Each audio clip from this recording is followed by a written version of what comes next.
안녕하세요. 라이트TV 이상재 송지산입니다. 저희가 이 차를 가져다 놓고 이 오프닝을 어떻게 찍어야 되나 고민을 좀 하다가 그래 이렇게 찍어야겠다라고 생각해서 해봤는데요. 상당히 어색하지만 문 열어주고 이 뒷자리에서 내리는 이 느낌이 나쁘지 않네요. 정말 이미 성공한 듯한 그런 느낌? 별 보이시죠? 별, 삼각별. 그 삼각별 중에서도 가장 높은 모델 중에서도 가장 상위 트림. 메르세데스 벤츠 S580 포매틱 모델입니다. S580 포매틱. 그리 오래되진 않았죠. 그 국내에 S클래스가 런칭을 했어요. 우리나라 자동차 시장에서 메르세데스 벤츠 S클래스가 가지고 있는 의미라는 건 지금 어떻게 보면은 수입차 시장에서 점유율 1위 브랜드, 가장 잘 팔리는 브랜드에서 가장 좋은, 어떻게 보면은 상대적으로 얘기하면 가장 비싼 모델이기도 해요. 그렇죠. 옛날에 국내에 모 브랜드의 모 모델을 타면 이렇게 성공이라는 그런 개념이 섰던 그런 모델이 있었죠. 근데 그 모델이 이제 너무 흔해지다 보니까 지금은 어떻게 보면은 메르세데스 벤츠의 S클래스가 그 역할을 하고 있지 않나 저는 그렇게 생각이 듭니다. 성공의 상징, 부의 상징, 그쵸. 명예의 상징, 네. 뭐 이런 식으로 소비자들에게 받아들여지고 있는 대표적인 모델이죠. 그래서 이 플래그십 모델을 이렇게 보여주는 그런 메이커들 입장에서는 약간 그런 게 저는 느껴져요. 딱 내놓고 우리 이 정도야. 따라올 테면 따라와봐. 그리고 결과물로 승부를 보자. 뭐 그런 개념인 것 같아요. 그래서 S클래스의 런칭에 대한 그런 의미는 자동차 업계 그리고 산업 그 여러 가지 시장에 되게 큰 영향을 미칩니다. 이번 S클래스가 어떤 기능까지 적용이 됐는지 가격이 어떻게 매겨지는지 그런 부분들 이만큼 관심이 있는 차도 드물어요, 사실. 지금 이번 모델은 이제 공식적으로 벤츠에서는 7세대 모델이라고 하는데 그죠? 일부 많이 하던 사이에서는 이거 10세대 아니냐 라고 얘기하시는 분들도 있기는 해요. 네네네. 근데 그렇죠. 일단은 제조사 입장을 최대한 제조사 존중하는 입장에서. 쪽으로 예, 그렇게 하도록 하고 일단 1세대 모델 같은 경우는 이제 W116 모델 이게 72년도부터 생산이 됐고요. 이때부터 S클래스라는 명칭을 처음 사용을 했기 때문에 아마 제조사에서도 W116 모델을 1세대로 그리고 지금 이 모델을 7세대로 지칭을 하고 있는 게 아닌가. 보통 이렇게 한 세대가 텀이 거의 7년 정도예요. 그렇죠. 7년마다 하나씩 세대가 나뉘거든요. 그래서 이 세대가 언제 나왔죠? 1979년도. 2세대 모델 같은 경우에는 이제 국내 그 자동차 수입 제한 조치가 해제됐던 시점이 1987년이잖아요. 네. 이때 요 2세대 모델 W116 모델이 국내에 처음으로 상용을 하게 됩니다. 2세대부터 돌아다니는 거네요, 우리나라에는. 그렇죠. 그리고 이제 3세대 모델 W140 모델인데 조금 세계적으로 알려졌던 게 그 예전에 그 영국 다이애나비 사고 당시에 타고 있었던 있던 그 모델이 3세대 S클래스였고요. 이렇게 3세대까지 뭐 W1 뭐 얼마 이렇게 명칭이 오다가 이제 4세대 모델부터 명칭이 조금 바뀌었어요. 네. W220 모델 갖고 뭐 에어 서스펜션이 적용되고 뭐 액티브 바디 컨트롤 뭐 이런 기능들이 추가가 되면서 점점 이제 기술의 발전이 눈에 보이기 시작하는 거죠. S클래스한테 이 에어 서스펜션은 되게 상징적인 의미이기는 해요. 호불호를 좀 갈리기는 한데 에어 서스펜션을 탑재하면서부터 고급 세단의 이미지 확고한 이미지가 또 만들어지기도 했고 그 고급이라는 이미지에 걸맞는 또 승차감까지 그쵸. 보여주게 됐고요. 그렇죠. 5세대 모델 W221 모델 여기 같은 경우에는 근래 벤츠 차량들을 타보신 분들은 모두 아실 조금은 마음에 안 든다고 하시는 분들도 있을 법한 스티어링 휠 칼럼에 장착되는 변속기가 이때부터 지원이 되고요. 6세대 모델은 이제 2013년도부터 발매가 됐고요. W222 모델 그 모델부터는 이제 아예 차체에 들어가는 모든 등화류에는 전구가 사라집니다.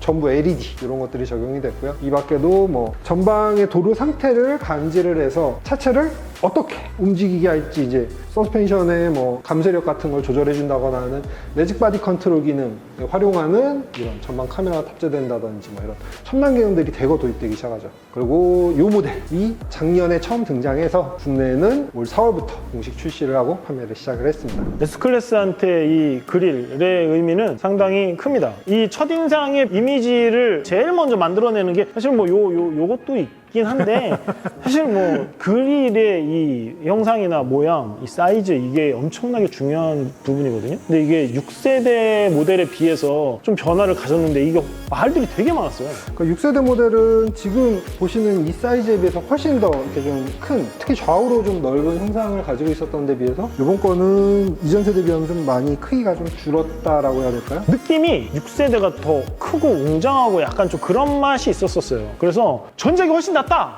아니다. 실물 보고 얘기하자. 실물 나오면 또 눈에 익으면 괜찮다. 그런 얘기가 좀 많이 양분이 됐었어요. 특히 이 전체적인 부분에서 이번에 가장 이슈가 많았던 게 이 앞에 그릴하고 뒤에 리어램프 부분이었거든요. 나름 어울려요. 나름 어울리고 눈에 익으니까 저는 나쁘지 않은 것 같아요. 자, 이 프론트 얘기를 하면서 또 디지털 라이트.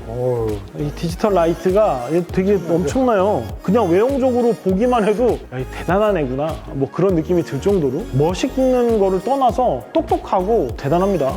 우리가 자동차 시장에서 그 아우디를 조명 맛집이라고 그냥 우스갯소리를 하면서 아우디를 얘기하면서 조명 얘기를 되게 많이 하는데 얘도 뭐 장난 아니에요. 거의 지금. 전 세대 같은 경우에는 그냥 하이빔 어시스트 플러스 뭐 이 정도. 그래서 대양 차선에 차량이 나타나면은 뭐 잠깐 로우빔으로 내려갔다가 올라가는 그런 식으로 이제 좀 시야를 확보하는 방식이었다면은 얘는 아예 저기 차량이 반대쪽에서 오네? 그러면은 이쪽 모듈을 끄면 저 차는 눈이 안 부시면서도 나머지로는 전방을 그대로 비추기 때문에 운전자는 그대로 밝은 시야를 유지할 수 있겠지를 차가 알아서 판단해가지고 제어를 하는 거죠. 자, 여러분 보이십니까? 이거를 우리가 흔히 휠베이스라고 하잖아요. 이게 보이십니까? 이게?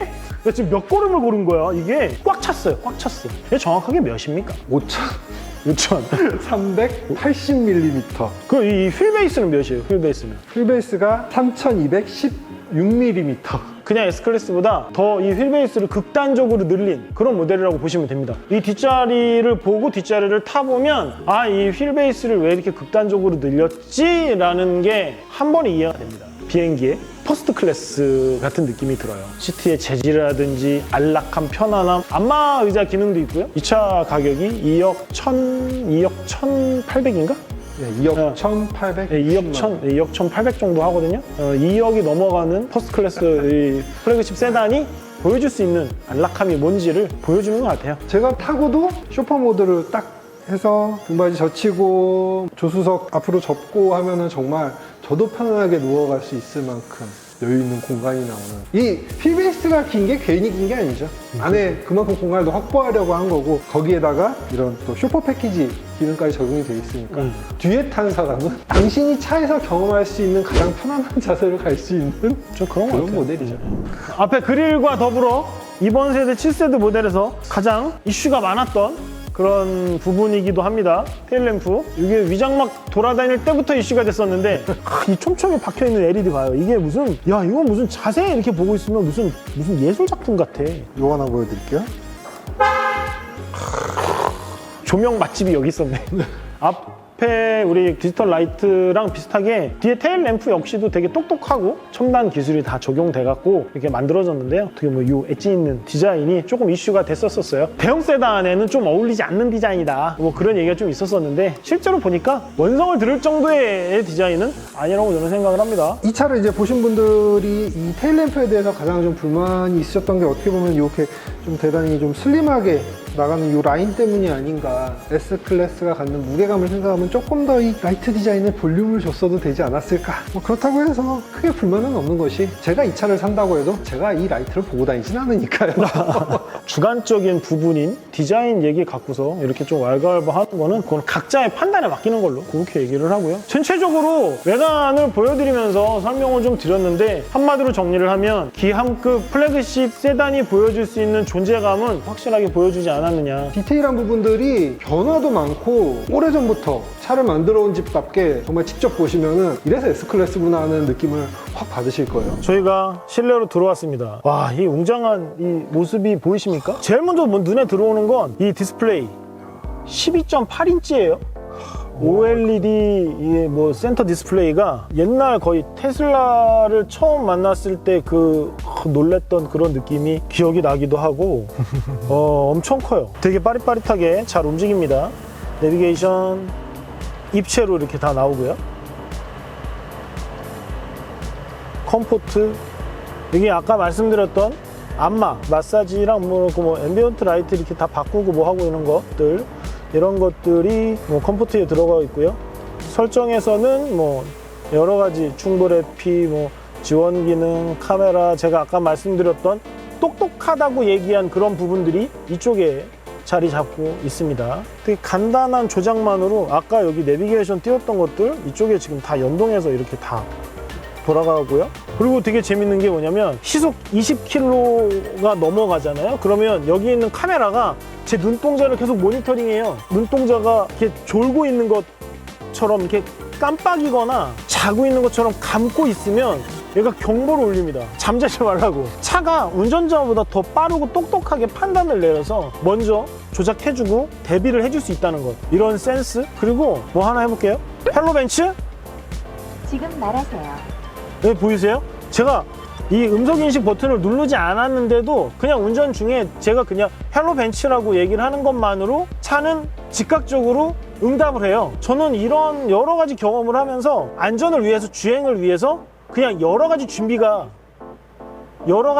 이미 되어 있구나. 그 점은 제가 도와드릴 수 아, 제가 너무 말을 많이 했죠?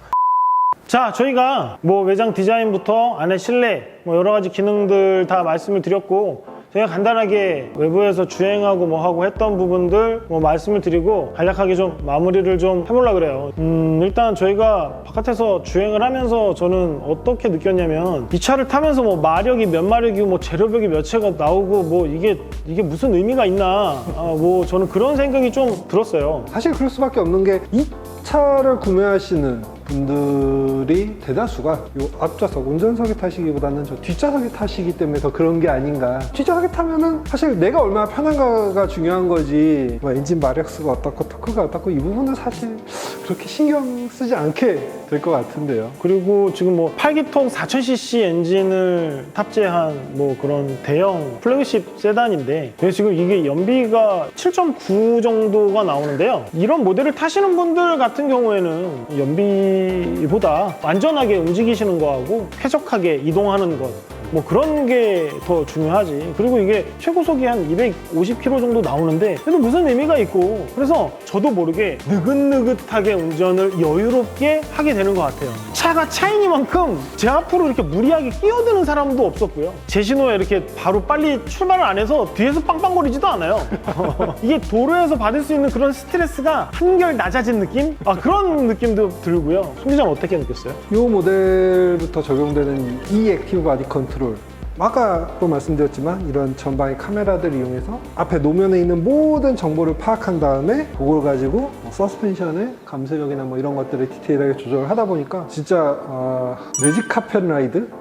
정말 아무 일 없다는 듯이 그냥 지나가는, 방지턱을 넘어갔다는 느낌 정도는 오지만 그게 뭐 충격이라거나 뭐 불편한 느낌으로 이렇게 다가온다거나 이런 게 아니라 그냥 넘어가긴 뭔가 넘어갔어, 근데 뭔가 명확치는 않아, 어쨌든 크게 신경은 쓰이지 않네, 뭐 이런 느낌? 정말 그 정도로 뭐 서스펜션의 이런 움직임, 반응, 그런 것들은 뭐 다 알아서 또 해주는 부분까지 감안하면 왜 S클래스를 이렇게 성공하신 분들이 선호하는지 알 것 같은 느낌이더라고요. 그래서 정리를 해보면 좋은 거 다 뜯어넣어서 만든 거고, 첨단 기술 다 뜯어넣어서 만든 거라 자동차라는 이동수단에서 느낄 수 있는 궁극의 좋은 거나 좋은 느낌은 그냥 다 경험해 볼 수 있는 그런 차, 그런 느낌? 나중에 또 기회가 되면 바깥에서 주행만 하면서 스페셜하게 만나볼 수 있는 기회가 또 있었으면 좋겠습니다. S클래스 S580 시승을 마쳐볼게요. 지금까지 라이드TV 이상재 송지상이었습니다. 고맙습니다. 감사합니다.